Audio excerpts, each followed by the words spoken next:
بسم اللہ الرحمن الرحیم۔ ہمیں شب قدر کیوں عطا کی گئی؟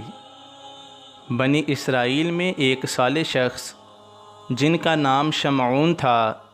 ساری رات عبادت کرتے اور سارا دن جہاد میں مصروف رہتے، اور اس طرح انہوں نے 1000 مہینے گزارے۔ صحابہ کرام رضوان اللہ علیہم اجمعین نے جب حضرت شمعون رحمۃ اللہ علیہ کی عبادت و جہاد کا تذکرہ سنا تو انہیں حضرت شمعون پر بڑا رشک آیا،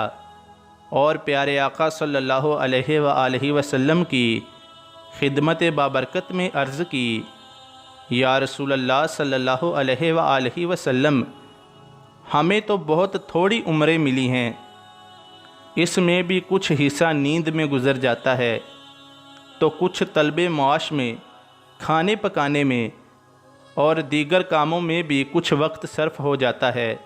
لہٰذا ہم تو حضرت شمعون رحمۃ اللہ علیہ کی طرح عبادت کر ہی نہیں سکتے، یوں بنی اسرائیل ہم سے عبادت میں بڑھ جائیں گے۔ امت کے غمخوار آقا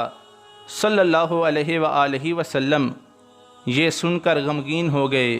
اسی وقت حضرت سیدنا جبریل امین علیہ السلام سورۃ القدر لے کر حاضر خدمت ہوئے اور تسلی دی کہ پیارے حبیب صلی اللہ علیہ وآلہ وسلم رنجیدہ نہ ہوں، آپ کی امت کو ہم نے ہر سال میں ایک ایسی رات عنایت فرما دی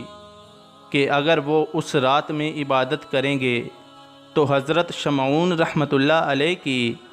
1000 ماہ کی عبادت سے بھی بڑھ جائیں گے۔ وآخر دعوانا ان الحمد للہ رب العالمین۔